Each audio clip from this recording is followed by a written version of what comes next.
Assalamualaikum warahmatullahi wabarakatuh. Ini sudah jam 22 lewat 43 menit menjelang jam 23. Saya agak nderdek ini, banyak ulama. Baca sholawat asril dulu yuk. Allahumma sholli ala sayyidina Muhammad wa ashrili zalimin bizzalimin wa Allahumma sholli ala sayyidina Muhammad wa ashrili zalimin bizzalimin wa akhrijna min bainihim salimin wa ala alihi wa sahbihi ajmain. Yang terhormat Ibu Sinta Nuriyah, para hadirin sekalian, saya singkat saja mau membacakan butir-butir fiqhus siyasah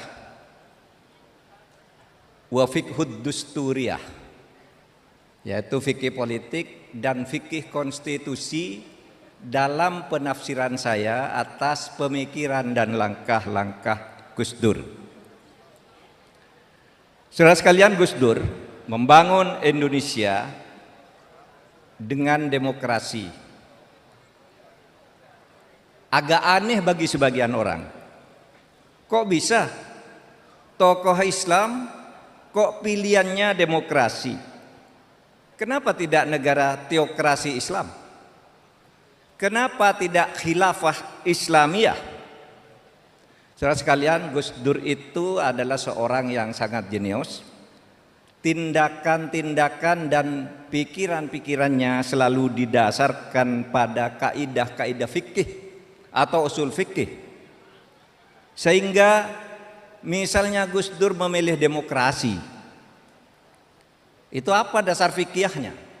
Gus Dur adalah tokoh pesantren, tokoh Nahdlatul Ulama, tidak mungkin dia sembarangan. Kan mesti ada fikihnya. Kenapa memilih demokrasi? Bukankah dulu di dalam sejarah Islam pertama kali itu negara Islam ketika khalifah-khalifah itu sampai jatuhnya Ottoman, Turki. Nah, begini kaidahnya ini. Pertama, negara itu harus ada dan pasti ada. Tidak ada seorang pun di antara kita ini yang tidak bernegara. Misalnya, saudara, wah saya marah ini di Indonesia tuh banyak bencana gini. Saya tidak suka ke Indonesia, saya mau keluar. Mau kemana? Saya mau pergi ke Malaysia, yang Malaysia ya negara. Saudara ke sana datang, saya tidak suka Indonesia, masuk Malaysia, ditanya paspormu mana? Saya mau pindah ke Afrika, sama aja. Karena setiap orang pasti hidup di dalam negara, dan artinya pula setiap orang itu pasti berpolitik. Karena politik itu artinya salah satunya adalah negara. Negara itu adalah organisasi politik yang tertinggi yang dimiliki oleh satu bangsa. Dan oleh sebab itu di sini negara sebagai alat untuk berjuang. Di dalam Islam apakah ada ajaran bernegara? Ada. Buktinya Nabi Muhammad mendirikan negara. Al-Quran bercerita tentang banyak negara. Kulillahumma malikul mulk. Ada itu negara, ada as-sultan, ada khulaif, para pemimpin-pemimpin negara, ada ad-daulah, ada al-balad, ada al-bilad, itu negara semua. Kalau begitu Islam mengajarkan negara. Lah kenapa kok Gus Dur tidak milih negara Islam? Karena di dalam Islam negara itu hanya alat. Sedangkan sistemnya bisa apa saja yang diperlukan dan cocok kepada bangsa itu. Yang penting mala yatimul wajib illa bihi fahuwa wajib.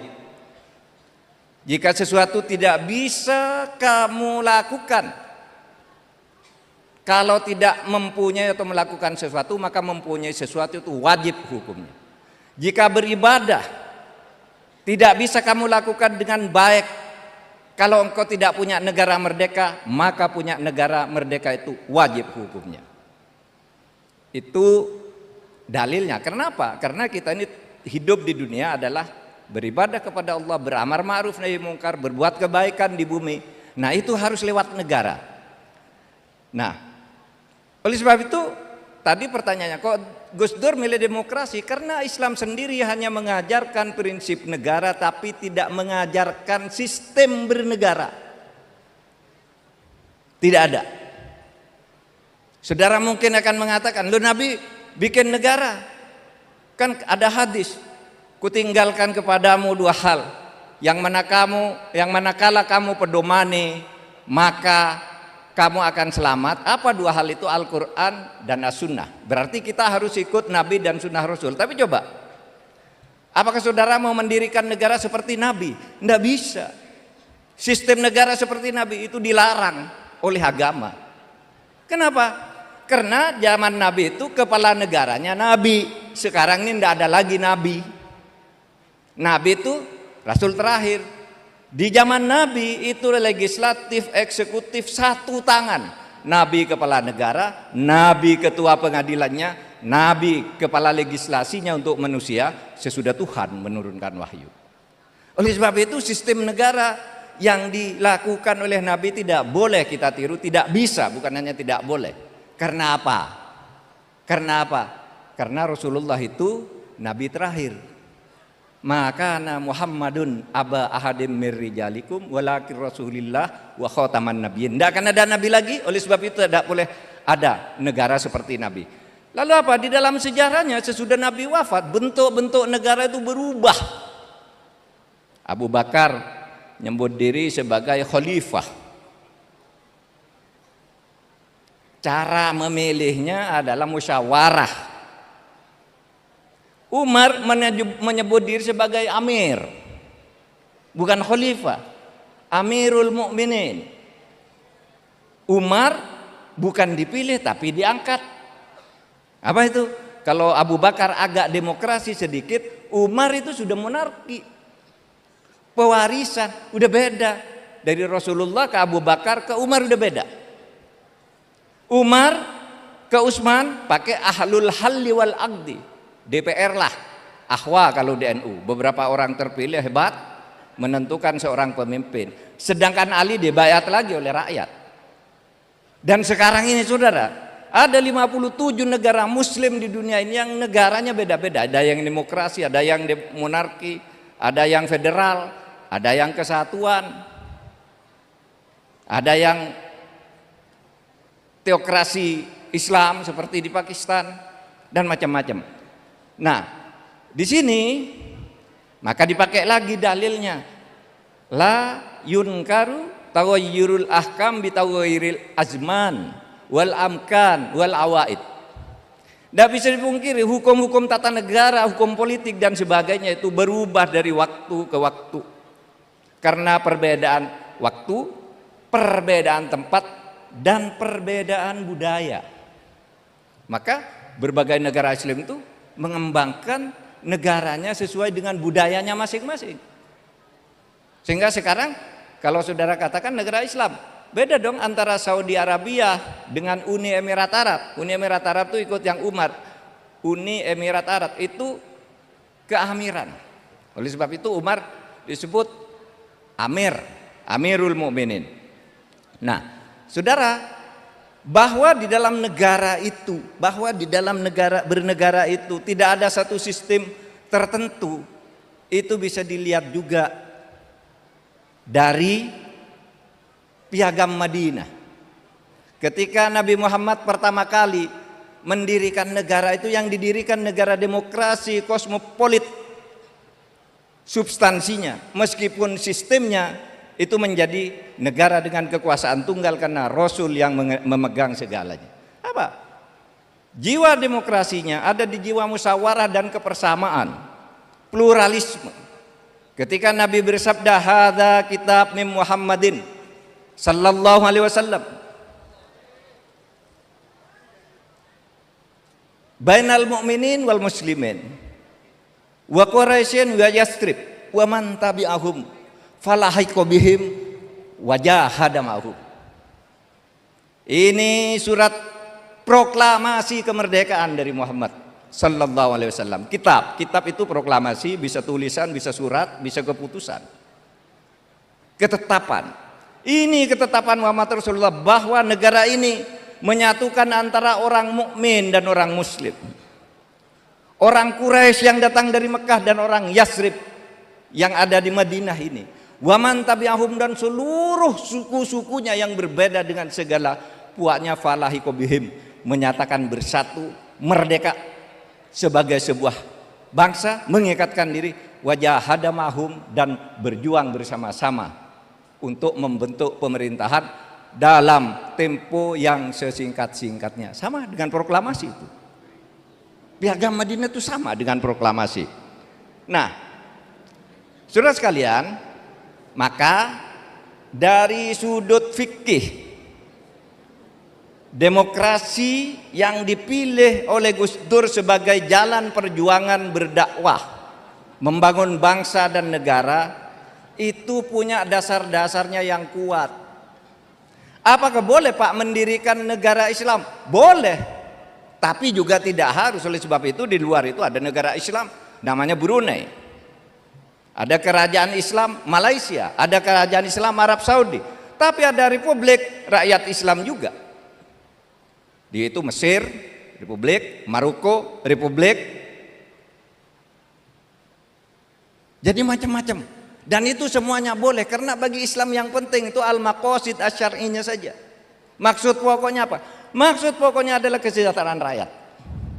Apapun yang kamu pilih, kesejahteraan rakyat harus dinomorsatukan, sehingga orang-orang yang dekat kepada Gus Dur itu, yang sering ketemu Gus Dur, hampir selalu hafal dalilnya, tasarruful imam ala ra'iyah manutun bil maslahah. Kewajiban pemimpin, kewajiban negara terhadap rakyatnya itu adalah kemaslahatan rakyatnya. Dan kemaslahatan rakyat untuk Indonesia yang pluralistik, yang begitu banyak suku dan agamanya, kemaslahatannya itu harus dibangun dengan demokrasi. Saudara sekalian, oleh sebab itu apa pesan pertama dari seluruh fikih siasa yang kemudian juga menjadi dasar fikih dusturia, fikih konstitusi? Itu dasarnya gampang aja sebenarnya. Kamu bersatu di dalam keberbedaan, karena di dalam surat Yunus itu disebut walau syaa rabbuka la amana man fil ardi kulluhum jami'a afa anta tukrihan nas hatta yakunu mu'minin. Sungguh kalau Allah mengendaki kamu semua yang Kristen, Katolik, Buddha dan sebagainya, kalau saya mau jadikan Islam semua. Tapi justru saya, kata Allah, saya yang menciptakan perbedaan itu. Dan kamu tidak boleh memaksa orang lain agar beriman semua seperti kamu. Karena apa? Fakta bangsa kita ini plural.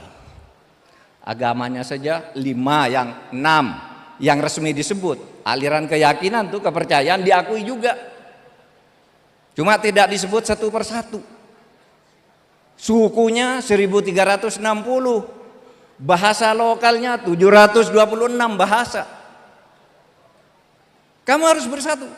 Karena kalau Allah mau, kamu semua sama, hidup di tempat yang sama, kulitnya sama, rasnya sama, agamanya sama. Tapi kata Allah, kalau tadi di dalam surat Yunus, sekarang di dalam surat Al-Maidah ayat 48, walau sya'allahu laja'alakum ummatan wahidah. Kalau Allah mau, kamu saya jadikan satu semua. Satu jenis, satu agama. Walakin liyabluwakum, tapi saya yang membuat perbedaan itu untuk menguji kamu. Apakah dalam keberbedaan kamu bisa bekerja sama? Oleh sebab itu, firman Allah di surat itu, fastabiqul khairat. Berlomba kamu dalam kebajikan. Itulah tugasmu hidup. Agamamu, agama mereka, lalu kita bekerja sama untuk kebaikan yang disebut maslahah. Manutun atau manutun bil maslahah, kesejahteraan rakyat melalui apa yang disebut al-maqadis syar'i. Nah, saudara-saudara, terakhir, prinsip yang sering disampaikan oleh Gus Dur. Prinsip yang sering disampaikan oleh Gus Dur itu 3. Itu mirip-miripnya yang disampaikan di Revolusi Perancis. Dulu ada 3 prinsip demokrasi itu. Apa? 1, liberté.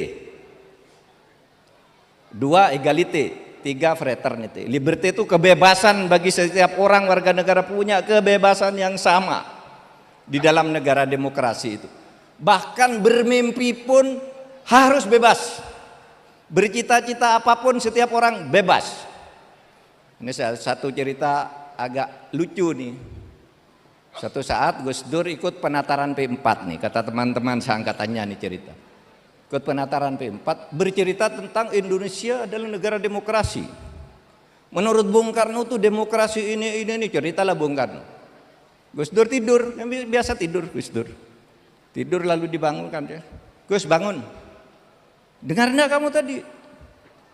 Itu ada ceramah tentang demokrasi Indonesia, kamu ngikutin enggak? Enggak ya katanya. Terus kamu gimana? Saya baru tidur bermimpi bertemu dengan Bung Karno. Itu di penataran P4. Saya bermimpi bertemu Bung Karno, lalu Bung Karno memberitahu kepada saya demokrasi itu begini loh. Kerakyatan, ada DPR, ada apa gitu. Dimarahi sama penatarnya. Gus, ini penataran. Kok kamu cerita mimpi apa itu? Lalu Gus Dur bilang, katanya mau bicara demokrasi. Masa orang mimpi saja tidak boleh? Ini Gus Dur cara menerangkan enak. Mimpi aja tidak boleh, kamu bicara demokrasi apa? Memperjuangkan hak rakyat tidak boleh, mau bicara hak apa? Kamu kuasa sewenang-wenang, tidak memberi kesempatan kepada rakyat untuk berekspresi dan sebagainya. Kok tidak boleh?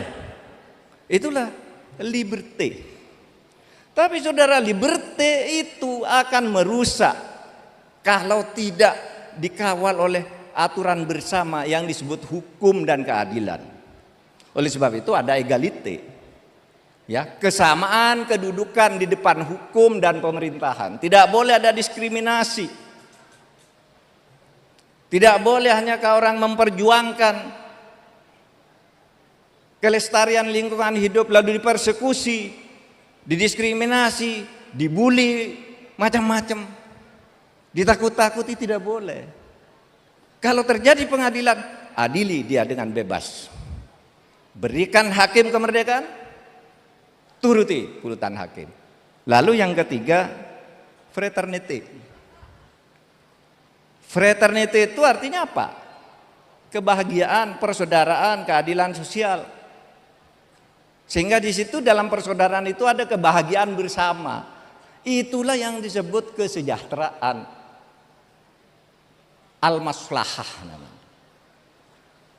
Nah itulah gampang toh fikihnya Gus Dur, dan itu konsep seperti itu, saudara.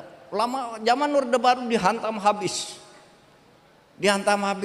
oleh orang Islam, dianggap melanggar aturan agama, tidak setia kepada Islam karena dalilnya demokrasi itu oleh Barat. Tapi begitu ada reformasi, konsep ini menggelinding, dan apa yang terjadi? Terjadi mobilitas sosial vertikal umat Islam yang begitu melesat. Yang dulu orang Islam itu dianggap manusia-manusia kelas 2, tidak bisa ngurus negara. Sejak itu karena demokrasi memilih sendiri siapa teman, siapa yang terbaik, maka saat itulah muncul politisi Islam, bukan hanya di DPR. Kalau dulu kan partai Islam ya milih wakil di DPR, di kabinet sulit. Nah, sesudah reformasi dengan konsep demokrasi yang dibangun oleh Gus Dur itu, kaum muslimin itu bersama suku-suku dan pemeluk agama selain bersama membangun bangsa itu, kita tetap mendominasi. Karena apa? Karena mayoritas. Gus Dur bukan penganut politik representatif. Politik representatif itu dulu di awal-awal bangunnya ICMI, Ikatan Cendekiawan Muslim se-Indonesia, itu artinya pikirannya Pak Amin Rais tuh, politik representatif, politik di mana kelompok masyarakat yang terbanyak harus memimpin lebih banyak, DPR-nya harus lebih banyak, pemerintahnya lebih banyak, kepala daerahnya lebih banyak, itu politik representatif. Tapi Gus Dur enggak, pokoknya demokrasi lah, enggak pakai representatifan, nanti kan masuk sendiri. Dan yang terbukti Gus Dur, semuanya sekarang ikut apa yang disebut pluralisme itu semuanya ikut. Lalu tokoh-tokoh yang tadinya enggak sangka sekarang masuk, bisa menjadi ketua DPR, ketua MPR, bisa jadi presiden, jadi menteri ini, menteri itu, gubernur, bupati, masuk semua. Yang tadinya kalau tidak ada demokrasi pasti enggak bisa.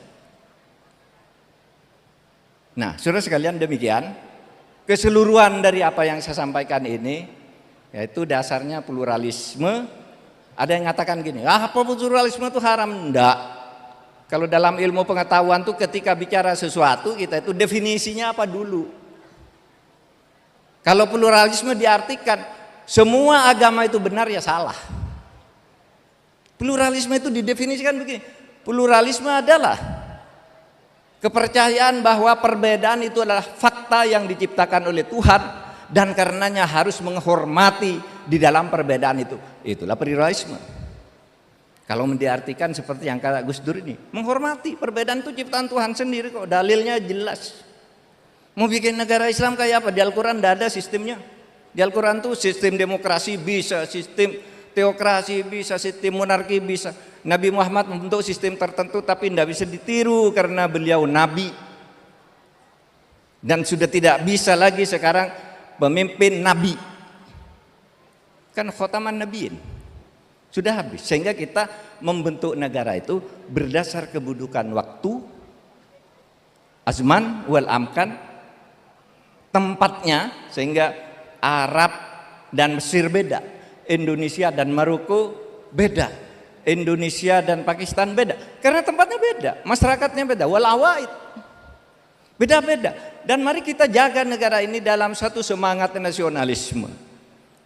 Itulah sebabnya lagu Syubbanul Waton itu, saudara, dulu tuh udah lama tuh diciptakan konon oleh Kiai Wahab Hasbullah, ditulis oleh Kiai Maimun Zubair. Ini konon, saya tidak tahu, saya tidak neliti.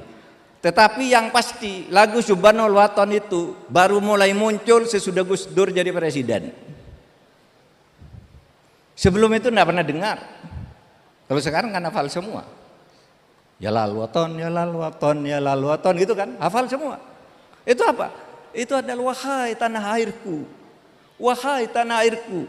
Cinta tanah air itu sebagian dari iman. Coba yuk.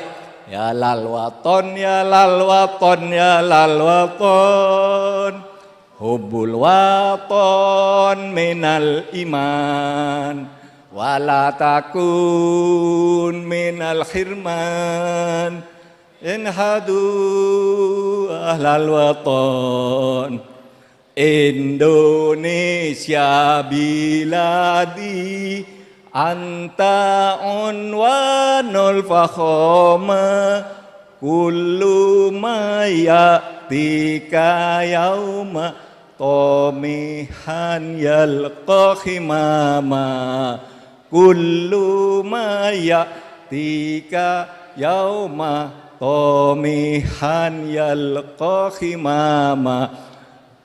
Saudara, di Pulau Aceh, ini kan di Jawa nih, NU nih yang bikin ya lal waton. Di Aceh itu begitu perang Aceh berakhir dan Aceh dinyatakan kalah, di situ menggelora perlawanan melawan Belanda, dan mereka mendengar tuh bahwa di Indonesia sudah muncul gerakan-gerakan kemerdekaan. Di Jawa muncul gerakan kemerdekaan yang bernama Indonesia. Apa lalu? Di sana ada lagu juga yang orang Jawa tidak hafal. Apa bunyinya? Ya abna'ana jinsana Indonesia, kum min naumikum wandur ila watnikum. Tidak ada yang hafal kecuali orang Aceh. Itu lagu semangat seperti ya lal waton tuh. Ya abna'ana, hai anak-anakku, kebangsaan kita ini Indonesia. Bangun kamu, kum. Bangun dari tidurnya, kum min naumikum wandur ila watnikum. Bela itu bangsamu. Lalu ada watoni anta abunli salisun min abawaini watoni anta hayati wa muna nafsi wa aini. Itu di Aceh. Apa? Watoni itu ya lalu waton. Watoni, wahai tanah airku, anta abunli, engkau adalah orang tuaku. Wahai tanah airku, engkau adalah ayahku. Salisun min abawaini, orang tua yang ketiga sesudah ayah dan ibuku. Oleh sebab itu kamu harus saya bela di dalam satu kebersatuan kita sebagai sebuah bangsa. Waton. Nah saudara sekalian, demikian. Tidak usah terlalu malam, ini sudah jam. Wah, sorry, saya tadi mau bicara seperempat jam, ini udah 25 menit. Terima kasih atas perhatiannya. Mari kita doakan agar Gus Dur senang melihat kita semua. Beliau pasti melihat kita. Karena menurut Al-Quran, wala taqulu liman yuqtalu fi sabilillahi amwat bal ahya. Jangan kau kira orang yang sudah meninggal itu betul-betul mati. Yang pergi itu hanya fisiknya, tapi ide-idenya dan semangat perjuangannya selalu bersama kita. Begitu. Allahumma sholli ala sayyidina Muhammad wa ashghilid zalimin bidzalimin. Allahumma sholli ala sayyidina Muhammad wa ashghilid zalimin bidzalimin wa akhrijna min bainihim salimin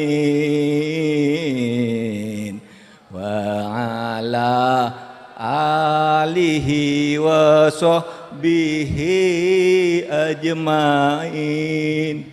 Assalamualaikum warahmatullahi wabarakatuh. Waalaikumsalam warahmatullahi wabarakatuh.